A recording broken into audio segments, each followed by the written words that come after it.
दोस्तों, आप सभी को स्वागत है आपका अपना चैनल जीवन संघर्ष से 224 में। तो हम एक नए वीडियो लेकर फिर से आए हैं। जो बच्चे लोगों का बहुत सारा का यह दिक्कत होता है, प्रॉब्लम होता है कि सर पत्र कैसे लिखें ताकि उसमें हम अच्छा से अच्छा नंबर ला सके। जो पत्र जो होता है 5 नंबर का होता है, 5 नंबर में अच्छे नंबर से हम लोग ला सके।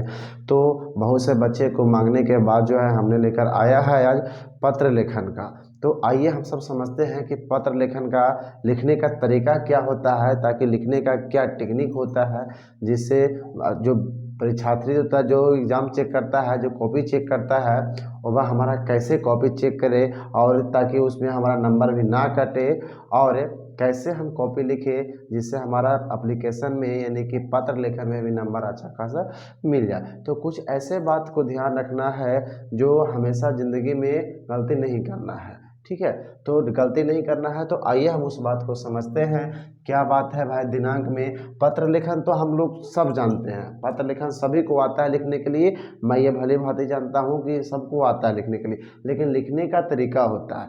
जो टॉपर होता है, क्या उसका कॉपी भी आप ही के जैसा लिखा होता है? नहीं, बिल्कुल अलग होता है। इतने सारे बच्चे हैं, सबका माइंड बिल्कुल अलग अलग तरीके से सोचता है, अलग अलग तरीके से लिखते हैं, ठीक है ना। तो जिस बच्चे का अच्छा कॉपी लिखा होता है, अच्छा तरीके से सोच के लिखते हैं, उनका अच्छे नंबर आते हैं। जो अच्छा तरीक़ा से नहीं सोचते हैं, जैसे मन में आया वैसे आया वो लिख देते हैं, तो उनका कॉपी सही से लिखा नहीं पाता है, जिसके वजह से उनके नंबर भी कम उठ पाते हैं। तो आइए हम लोग समझते हैं कि पत्र लेखन में किन किन बातों का हमें ध्यान रखना चाहिए। सबसे पहले देखिए, हमने लिखा है, क्वेश्चन लिखे हैं। उस क्वेश्चन में क्या कह रहा है कि प्रधानाध्यापक के पास एक आवेदन पत्र लिखना है, ठीक है। आवेदन पत्र में जिसमें विद्यालय में एक उचित स्थान पर साइकिल स्टैंड बनाने के संबंध में कह रहा है। क्या कह रहा है कि एक उचित स्थान पर विद्यालय में एक के प्रधानाध्यापक से हम लोग का अनुरोध है छात्र छात्राओं का कि विद्यालय में एक उचित स्थान दीजिए जिसमें वहाँ पे साइकिल स्टैंड बनवाइए, ताकि हम लोग बच्चों का साइकिल चोरी ना हो पाए, ठीक है। तो आइए हम लोग समझते हैं क्या दिनांक में कहता है इस पत्र में। जो पर सबसे पहले हम लोग जो लिखते हैं वो पहले ही का तरीका चलेगा। क्या लिखते हैं? सबसे पहले लिखते हैं हम लोग सेवा में। क्या लिखते हैं? सेवा में। तो सेवा में जैसे ही लिख दिए सेवा में, तो में के ऊपर बिंदु होने चाहिए और में के नीचे कॉमा होना चाहिए। में के ऊपर बिंदु और में के नीचे क्या होना चाहिए? कॉमा होना चाहिए। और जहाँ से हमारा जो है, जहाँ से हमारा शुरू होता है कि कॉमा यहाँ है, तो यहाँ से शुरू करते हैं श्रीमान प्रधानाध्यापक महोदय या श्रीमान प्रधानाचार्य महोदय, ठीक है। उसके जस्ट नीचे विद्यालय का नाम लिखेंगे, क्योंकि विद्यालय में ही हमको साइकिल स्टैंड बनवाने हैं, ठीक है ना। उनसे बोल कर साइकिल स्टैंड हम लोग बनवा रहे हैं, ठीक है। तो विद्यालय का नाम लिखेंगे कि विद्यालय का अपना अपना एक नाम लिख लीजिएगा, ठीक है। उसके अब देखिए कि यहाँ जो है ये सेवा में यहाँ था, तो सेवा में यहाँ था, तो यहाँ से हमने बराबर लाइन में लिखा है। देखिए आप सब, ये जो है बराबर लाइन में है, कहीं से भी कोई शब्द जो है आगे पीछे नहीं है, यानी कि ये सब बराबर लाइन में। बराबर लाइन में हमने क्या लिखा है? विषय में विद्यालय में एक साइकिल स्टैंड बनाने के संबंध में, ठीक है। तो बराबर होने चाहिए, ऐसा नहीं कि एक शब्द आगे है एक शब्द पीछे है, तो ढचकल पचकल जैसा लगेगा, तो देखने में सुंदरता नहीं होगी हमारी राइटिंग का, ठीक है। तो उसके बाद ये हो जाएगा, विषय लिख दीजिए आप लोग, ठीक है। उसके बाद जस्ट नीचे हम लोग लिखते हैं महाशय। क्या लिखते हैं? महाशय। अब महाशय में जैसे ही आप लिखिएगा, तो उस महाशय के नीचे फिर एक कॉमा दीजिएगा। क्या दीजिएगा? फिर से एक कॉमा दीजिएगा। और उस कॉमा के जस्ट नीचे से हम लोग शुरू करते हैं कि सविनय निवेदन पूर्वक यह कहना है कि, यानी कि हम सब जो है उसमें इज्जत के साथ हम लोग सर से बोल रहे हैं, बहुत सा गुस्सा के नहीं बोल रहे हैं, एकदम इज्जत की बात कर रहे हैं कि सविनय निवेदन पूर्वक यह कहना है कि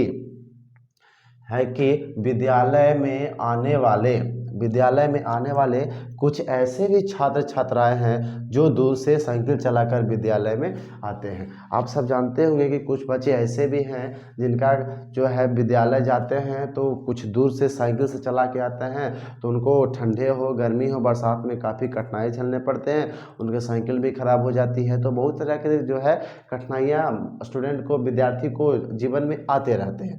तो वहीं एक साइकिल का जो कठिनाई है कि विद्यालय में बच्चा अगर दूर से साइकिल चला के जा रहा है, तो साइकिल चलाने के बाद जो है स्कूल में जब पहुंचता है विद्यालय में, तो वहाँ एक उचित व्यवस्था नहीं है साइकिल लगाने के लिए। तो वैसे व्यक्ति जो है, वैसे विद्यार्थी जहाँ तहाँ जो है साइकिल लगा देते हैं कोई साइकिल के दुकान के पास, तो वहाँ से उसकी साइकिल चोरी हो जाती है। और जो गरीब बच्चे हैं, जो मुश्किल से उसका गुजारा हो पाता है घर का, वह बच्चे दोबारा से साइकिल लेने के लिए समर्थ नहीं हो पाते हैं। वह समर्थ नहीं हो पाने के कारण उसकी पढ़ाई भी जैसे तैसे हो जाती है। ठीक है, उसी के लिए हमने आवेदन पत्र लिखा है। तो क्या लिखा है, सबनीय निवेदन पूर्वक यह कहना है कि विद्यालय में आने वाले कुछ ऐसे भी छात्र छात्राएं हैं जो दूर से साइकिल चला कर आते हैं। कहाँ से आ रहे हैं? तो दूर से साइकिल चला कर आ रहे हैं। ठीक है, तो विद्यालय आते हैं, विद्यालय आने के बाद विद्यालय में उचित साइकिल स्टैंड ना होने की वजह से, स्टैंड न होने की वजह से यहाँ वहाँ साइकिल लगा देते हैं। साइकिल कहाँ लगा रहे हैं? यहाँ वहाँ साइकिल को लगा रहे हैं। ठीक है, अब यहाँ वहाँ साइकिल लगाने की वजह से अब क्या हो रही है भाई, तो यहाँ वहाँ साइकिल लगा देते हैं, जिसकी वजह से उनकी साइकिल चोरी हो जाती है। जैसे आप सभी पढ़ने गए हो, तो आप सबका दोस्त अगर साइकिल से जाता होगा तो देखिएगा किसी न किसी दोस्त का साइकिल वगैरह चोरी हो जाता है। कभी साइकिल का रबड़ खोल लेता है, कभी साइकिल का घंटी खोल लेता है, तो कभी जो है साइकिल में हवा भरने वाला जो एयर डालने वाला होता है वो जो होता है सिस्टम को खोल देता है। ठीक है, तो जो खोल देता है तो बहुत सा व्यक्ति को जो है छात्र छात्रा को जो है बहुत तकलीफ होता है। ठीक है ना, दिक्कत होती है, सामना करना पड़ता है समस्याओं का। ठीक है, तो जिनकी साइकिल क्या हो जाती है, चोरी हो जाती है। तो जो गरीब छात्र छात्राएं हैं वह साइकिल खरीदने में असमर्थ हो जाते हैं। मतलब जो गरीब बच्चे हैं वह साइकिल दोबारा से खरीद नहीं पाते हैं। साइकिल खरीद नहीं पाएंगे तो उनकी पढ़ाई लिखाई में रुकावट आ जाएगी। ठीक है, अब तो सब तो बच्चे अमीर है नहीं कि भाई तुरंत पापा से कहें तुरंत साइकिल आ जाएगी, नहीं आ जाएगी। उनको कितना उनको कितना जो है चावल गेहूँ बेचना पड़ेगा, 1 बोरा 2 बोरा बेचना पड़ेगा, तब उनके यहाँ साइकिल आएगा। 4-5 बोरा बेचना पड़ेगा तब साइकिल आएगा। उतना से उनका परिवार का भी पेट कट जाएगा। ठीक है, तो ऐसे समस्या हो रही है विद्यालय में। तो इसलिए हम सब जो है बच्चे मिलकर एक पत्र लिखे हैं, तो कहते हैं कि इसलिए प्रधानाध्यापक से यह मेरा प्रार्थना है, कि पूरा हाथ जोड़कर प्रार्थना कर रहे हैं कि प्रधानाध्यापक जी आप मेरी बातों को सुनिए और जल्द से जल्द इसका कुछ निर्णय लीजिए। ठीक है, तो इसलिए प्रधानाध्यापक से मेरा प्रार्थना है कि जल्द से जल्द विद्यालय में एक उचित स्थान चिन्हित करके साइकिल स्टैंड बनाने की कृपा करें। इसके लिए मैं सदा आपका आभारी रहूँगा। यदि साइकिल स्टैंड प्रधानाध्यापक के पास अगर ये पत्र जाता है, तो अगर ये पत्र को पढ़ते हैं, ठीक है, अब पत्र पढ़ने के बाद जो है उस पर अमल करते हैं प्रधानाध्यापक, तो अगर साइकिल स्टैंड बन जाती है तो ऐसे में छात्र छात्रा को भला हो सकता है। ठीक है, उनकी साइकिल चोरी नहीं हो सकती है। साइकिल की जगह एक जो है साइकिल रक्षा का रखा जाएगा जो साइकिल की देखभाल कर सके। ठीक है, तो वैसे बच्चों को साइकिल की चोरी नहीं हो सकती। तो ये हमारा रहा सिंपल सी पत्र लेखन। अब इसमें समझते हैं कि क्या कॉपी हमको कैसे लिखना है जो। ठीक है, तो सबसे पहले देखेंगे कि आपका एग्जाम बोर्ड में जो है कॉपी इस तरह से रहता है। एग्जाम बोर्ड में बीच में आपको लिखना रहेगा, ये जहाँ आपका इधर से लिखना रहेगा बीच में। ठीक है, जिस प्रकार से मैंने लिखा है इसी में भी आपको लिखना रहेगा, और इस तरफ आपका खाली रहेगा। इस तरफ आपका क्या रहेगा, खाली रहेगा, जिसको हम लोग पैराग्राफ कहते हैं। सबके हाथ कहते हैं पैराग्राफ। इधर भी आपका खाली रहेगा, इधर भी आपका क्या रहेगा, खाली रहेगा। इसको हम लोग कहते हैं, इधर भी पैराग्राफ ही होता है। ठीक है, ये दोनों तरफ जो है हम लोग को कोई भी नंबरिंग नहीं करना है, न इधर नंबरिंग करना है। जैसे नंबर माने जाए कि क्वेश्चन नंबर 1 है तो इधर लिख दिए, चाहे क्वेश्चन नंबर 2 है तो इधर लिख दिए, और इधर से यहाँ लिख दिए क्वेश्चन नंबर 1 है, यहाँ से शुरू कर दिए, तो ये हमारा गलत हो जाएगा। ठीक है, ऐसे में हमारा नंबर जो है कट जाती है, क्योंकि कॉपी चेक करेगा तो आपका नंबर यहीं देता है, यहाँ नहीं देता है। ठीक है, तो वह नंबर यहाँ देगा तो आपका नंबर उसका नंबर मैच हो जाएगा, तो उसको दिक्कत होती है। इसलिए वजह से ये सब कुछ बात याद रखना है। ठीक है, तो आने वाले जब आपको समय में जो एग्जाम होगा उसमें इस प्रकार की गलती ना करें। ठीक है, और इनका जो है दो जो पैराग्राफ छोड़ा जाता है कॉपी में जो रहता है, इसमें हम लोग का कोई लेखा जोखा नहीं होनी चाहिए, यानी इसमें किसी प्रकार का कोई कलम ये दोनों वाला पैराग्राफ में नहीं चलनी चाहिए। अगर ये दोनों पैराग्राफ में आपका कलम चलती है, ठीक है, तो आपका ज़रूर है कि नंबर आपको वहाँ एप्लीकेशन में पत्र लेखन में आपका कटेगा ही कटेगा, ये तय है, ठीक है। उसी प्रकार जो है हमने जो पत्र लेखन लिखा है सजा कर लिखा है। कभी कोई जो है देखिए आपको वर्ड जो है ये कोई जो शब्द जो है आपको निकला हुआ नहीं लगेगा, जैसे एक शब्द आगे है एक शब्द पीछे है, देखिए ये शब्द जो है एकदम बराबर है, एकदम लाइन में है, ठीक है। इधर भी आपको हम बता देते हैं, इधर भी आपका शब्द जो है एकदम लाइन में है, ना कोई निकला हुआ है ना कोई ढुका हुआ है, ठीक है। ऐसा नहीं कि एक शब्द जो है यहाँ लिखे एक शब्द यहाँ लिख दिए, फिर दूसरा शब्द यहाँ लिखे, तीसरा शब्द इससे पीछे कर दिए।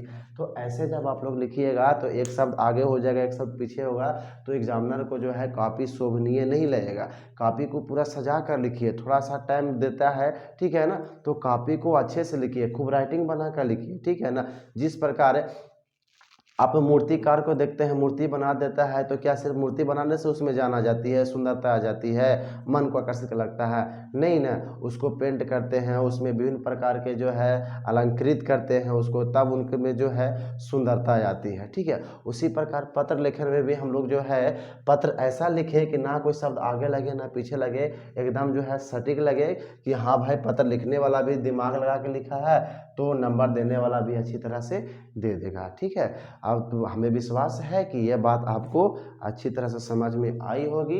अगर नहीं भी आता है तो आप एक बार फिर से बोलिएगा, मैं फिर से एक वीडियो और बना दूंगा। अब जिस जिस विषय का आपको चाहिए उस विषय का आप कमेंट कर सकते हैं, कमेंट कीजिएगा, मैं कमेंट पढ़कर आपका हर एक जो समस्या रहेगी उसका समाधान करने के लिए एकदम प्रयास में रहेंगे, ठीक है। इसी प्रकार से आपका जो पत्र लेखन हो गया संस्कृत में होते हैं वो भी मैं बताऊँगा पत्र लेखन, ठीक है। तो इसका जो है आप रोक रोक के वीडियो को बीच में देखिएगा और सीखिए क्या क्या मैंने बताया है यही है। तो आपको पसंद आया तो थोड़ा सा लाइक कर दीजिए छोटे भाई को, और छोटे भाई को लाइक करना है। यूट्यूब चैनल जो हमारा जो है तो यूट्यूब चैनल पर सब्सक्राइब करना है, और सब्सक्राइब करने के बाद आपको हर एक वीडियो मिलते रहेंगे डेली, ठीक है।